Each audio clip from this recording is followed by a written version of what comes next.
रामपाल जी भगवान जी की जय हो। जब हमने रामपाल महाराज जी के चरणों में अर्जी लगाई, क्योंकि उस पीड़ा को हमने नजदीक से देखा, उन सरपंचों ने देखा, हमारी सरकार ने भी देखा, और ऐसे टाइम में भगवान का रूप लेके संत रामपाल महाराज जी ने अकेले जमींदारों को नहीं बचाया। भाइयों, सुनने की बात है, जितने भी हमारे कार्यकर्ता बैठे हैं, अगर जमींदार मर जाता तो इस दुनिया की जीने की कल्पना नहीं कर पाते आप। साथियों, जमींदारों को बचाना गरीब को बचाना है, जमींदारों को बचाना आम जन को बचाना है। और मैं तो अब एक नई पहल का भी धन्यवाद करना चाहता हूं महाराज जी का, कि जिन्होंने जेल में बैठे आज गरीबों के घर बनाने से लेके 3 करोड़ गरीबों के घर में डेली राशन पहुंचाने से लेके ऐसे ऐसे कार्य करने शुरू किए हैं।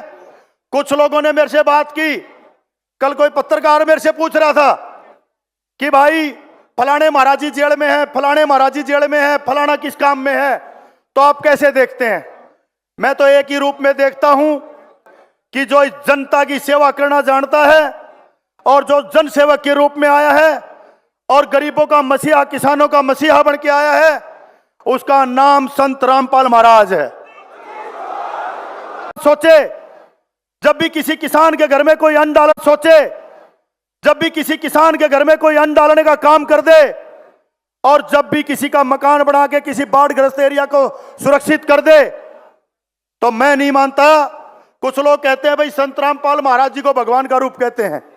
आज हमारा बच्चा कोई देश का मेडल लेके आता है, आज हमारा किसान जो बहुत बड़ी फैक्ट्रियों को कामयाब करते हैं, अपनी फसलें हमारे लिए पैदा करते हैं, क्या हम अपने किसान को अन्नदाता नहीं कहते क्या?